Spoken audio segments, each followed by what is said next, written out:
Donc, nous allons maintenant essayer d'appliquer donc les trois exemples qu'on a fait, ok, ici, pour les exercices. En fait, il reste donc la page 26, la page 27, c'est aussi un tableau, et puis la dernière page, la page 28. Donc, il reste encore trois pages d'exercice, mais par contre, parmi ces trois pages d'exercice, ces trois-là, normalement, vous devez l'avoir fait avant les vacances, puisque la dernière semaine avant les vacances, c'est ce que je vous avais demandé de le faire. Donc, si vous n'avez pas encore complété ces trois premières lignes-là, vous devez aller chercher donc dans l'actualité du cours, aller voir donc les vidéos que je vous avais proposé de voir et utiliser pour compléter donc ces trois colonnes. Bien sûr, il y a des détails de calcul qui sont montrés aussi.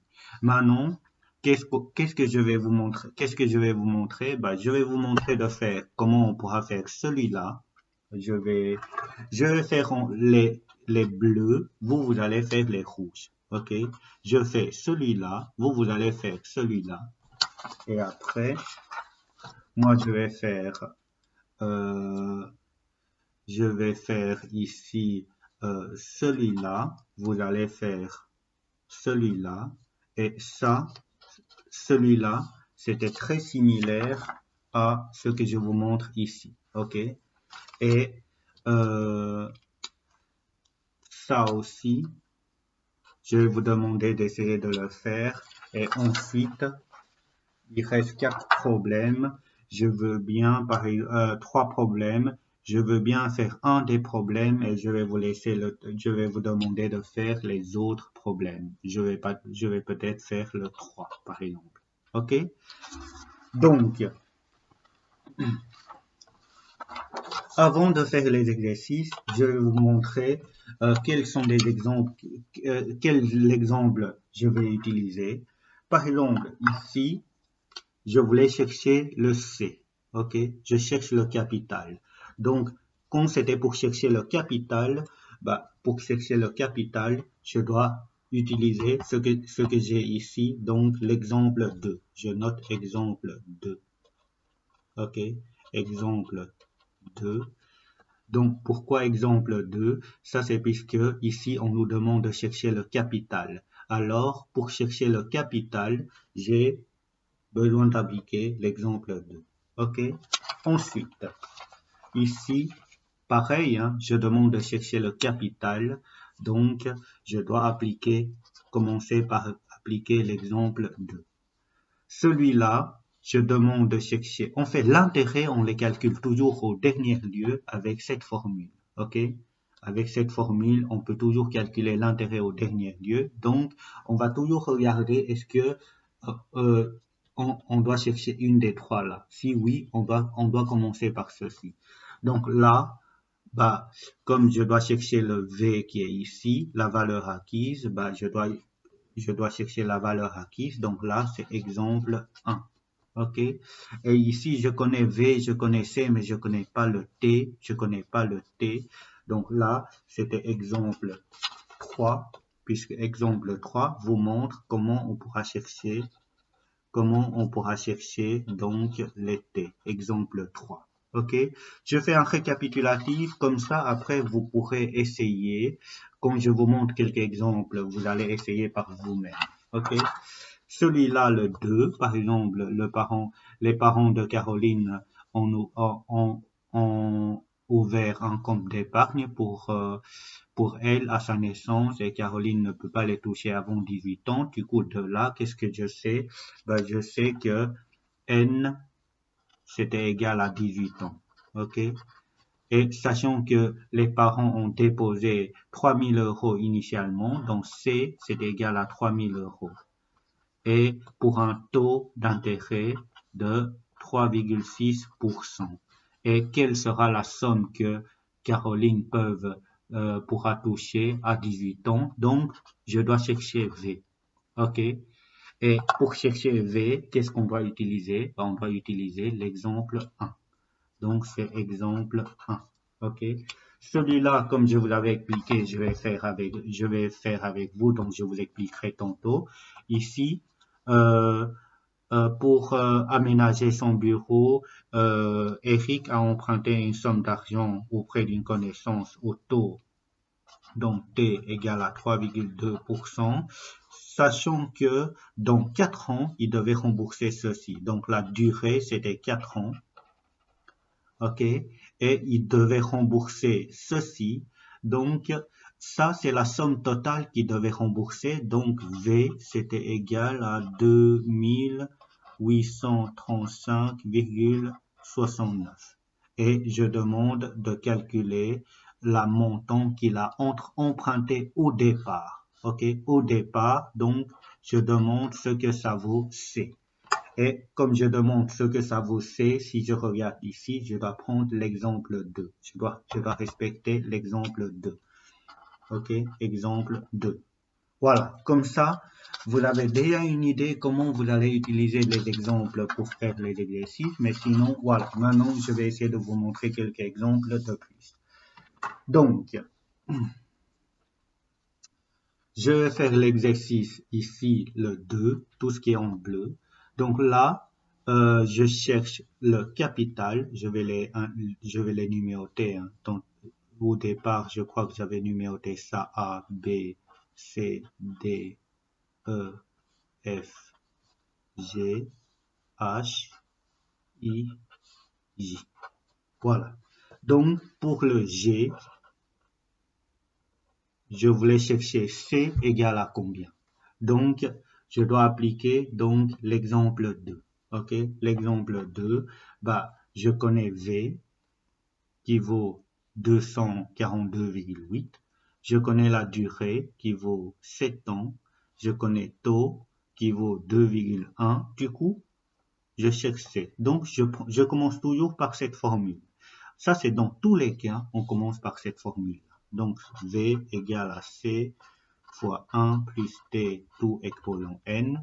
Si je respecte, voilà, je dois commencer par remplacer V par sa valeur, mais ici, c'était 242,88 égale C qui vaut, c'est ce que je voulais chercher, et puis 1 plus T, le T vaut 2,2% divisé par 100, tout exposant 7. OK, tout exposant 7. Comme je vous l'avais montré ici, je dois commencer par calculer ceci. OK, si je calcule ça, donc je dois calculer donc entre parenthèses 1 plus 2,1 divisé par 100. Je ferme la parenthèse, tout exposant 7. J'aurai si je voulais arrondir à deux chiffres après la virgule, c'était 1,16. OK? Donc, j'aurai 242,88 égale à C fois 1,16. 1,16. OK? Je l'avais mal écrit. 1,16. Ensuite, comme je voulais chercher le C, ben le 1,16, je dois le mettre de l'autre côté. Et comme c'est un produit, quand je mets de l'autre côté, ça va devenir une division comme ici. Donc, je vais arriver à 242,88 divisé par 1,16. Comme ça, je vais obtenir le C. Et je peux calculer ceci. Donc, 242,88 divisé par 1,16, j'ai 209,78 euros. Donc, j'ai 209, pas 78, mais 38 euros. 38 euros. OK? Comme ça, je trouve pour le G. Et après, vous devez faire pour le H. Et H, c'est quoi? Ben, H, c'est l'intérêt. Pour trouver l'intérêt, j'ai besoin de cette formule. Donc, pour le H, j'ai besoin de la formule V égale à C plus I.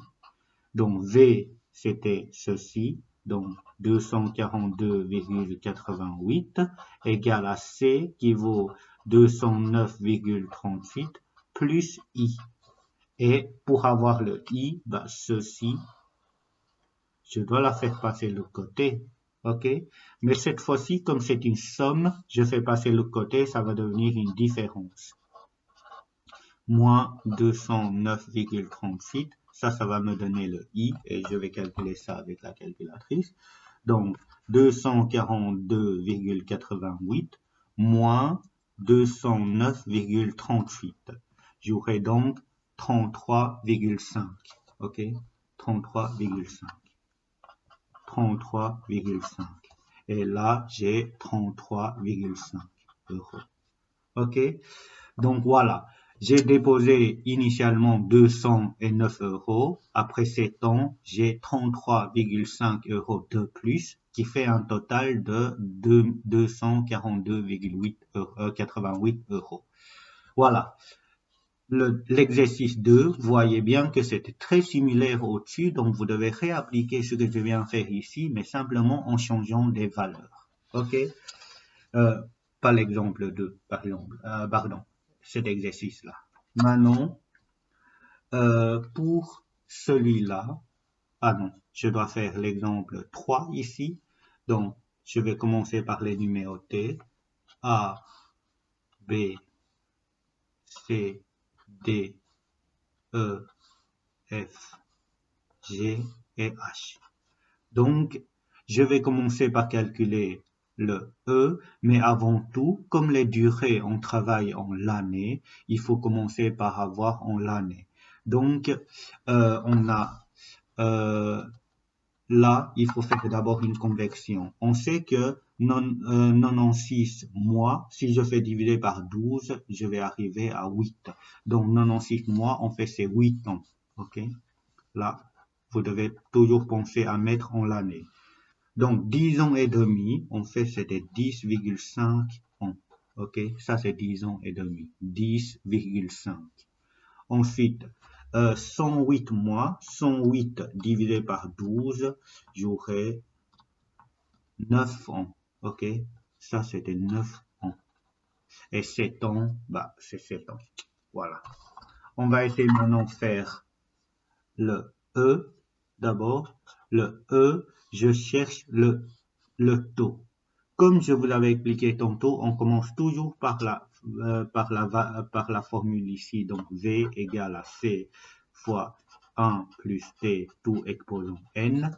V, je sais que c'était ceci. Donc, 18 484,50 égale à C qui vaut 15 200 fois 1 plus T, c'est ce que je voulais chercher, tout exposant N qui vaut 9. OK?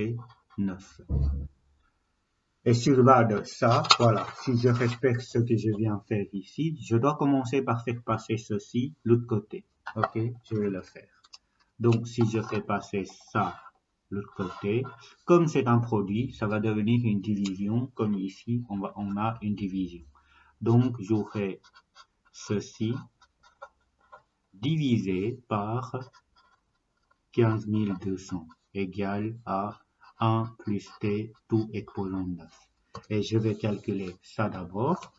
Donc, 18 488,50 divisé par 15 200. J'ai 1,22 si je voulais arrondir. OK? 1,22. 1,22 qui est égal à 1 plus T tout exposant 9. Ensuite, je dois faire passer le 9 autre côté. Et pour faire passer le 9 autre côté, si vous avez bien compris, c'était racine 9e. OK?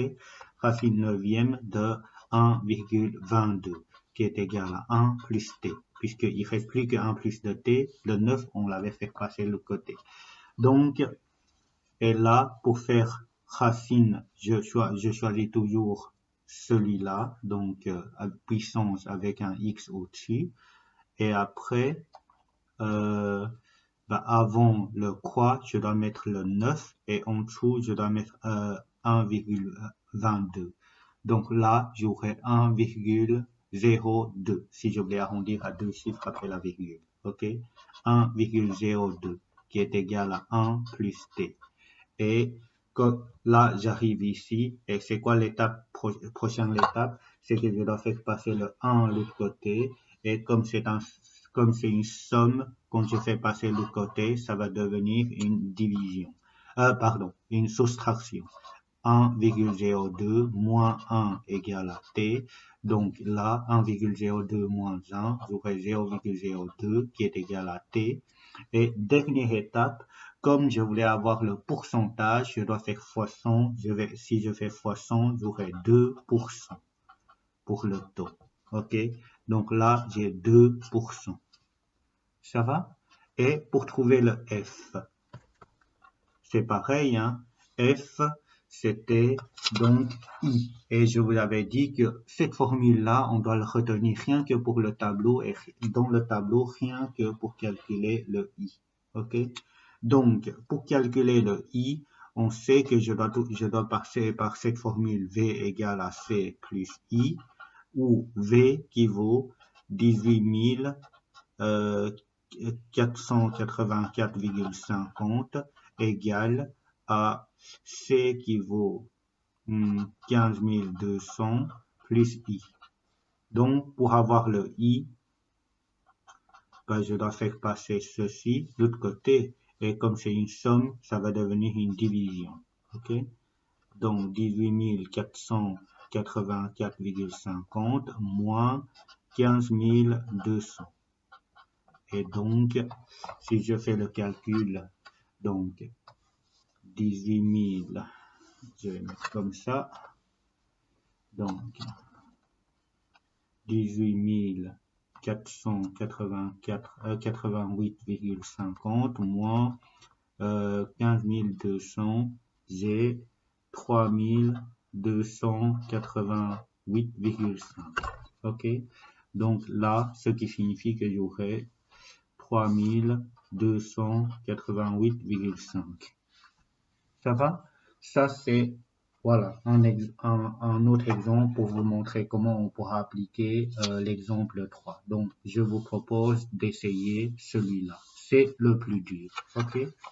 Maintenant, il reste le dernier. Donc, Mélanie a déposé, donc elle a déposé 8600 €. Donc, C égale à 8600. À la banque et il dispose sur son compte cette somme-là au bout de 4 ans. Donc, N égale à 4 ans.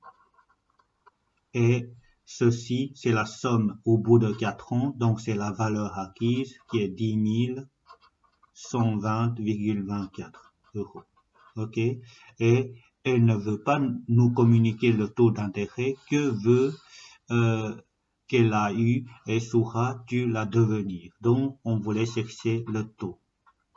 Et de nouveau, si on voulait chercher le taux, c'est exemple 3.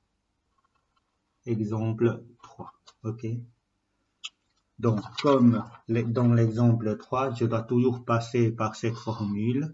Donc, je sais que V égale à C fois 1 plus T, tout exposant N.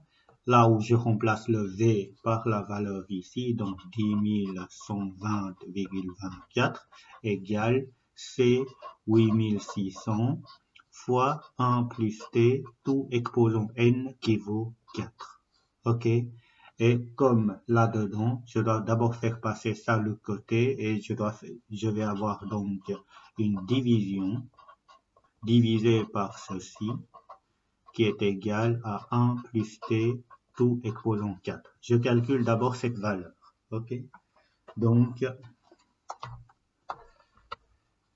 10 120,24 divisé par 8600. Si je voulais arrondir à deux chiffres après la virgule, je vais avoir 1,18. 1,18 qui est égal à 1 plus t tout exposant 4. Ensuite, on doit faire passer le 4 de l'autre côté. Si je voulais faire passer le 4 de l'autre côté, ben, je vais arriver à racine quatrième de 1 1,18 qui est égal à 1 plus t. Ok? Donc, j'ai 1 plus t et racine quatrième de ceci, je dois le calculer. Donc, je dois faire racine quatrième. Donc, de 1,18, j'ai 1,04 si je voulais arrondir. Ok? Donc, 1,04. Et ensuite, le t que je dois chercher, le plus 1, je fais passer l'autre côté, le plus 1, je fais passer l'autre côté, ça va devenir donc moins. Donc, je vais avoir 1,04 moins 1, donc t sera égal à 0,04.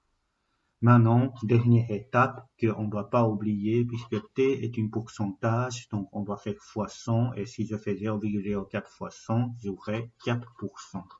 Ok, et n'oubliez pas que ici, vu que c'est un problème, il fallait mettre une conclusion qui répond à la question. Voilà, comme ça vous avez tout, donc un petit résumé avec les applications des 3 exemples et vous avez aussi les énoncés des exercices que vous devez faire. Donc je vais vous proposer de faire un petit effort pour essayer de terminer ces exercices. Si vous avez des difficultés, donc n'hésitez pas à revenir vers moi. Donc, n'oubliez pas de prendre toujours ces exemples-là pour voir quelles sont les procédures que vous devez respecter. Ok, voilà.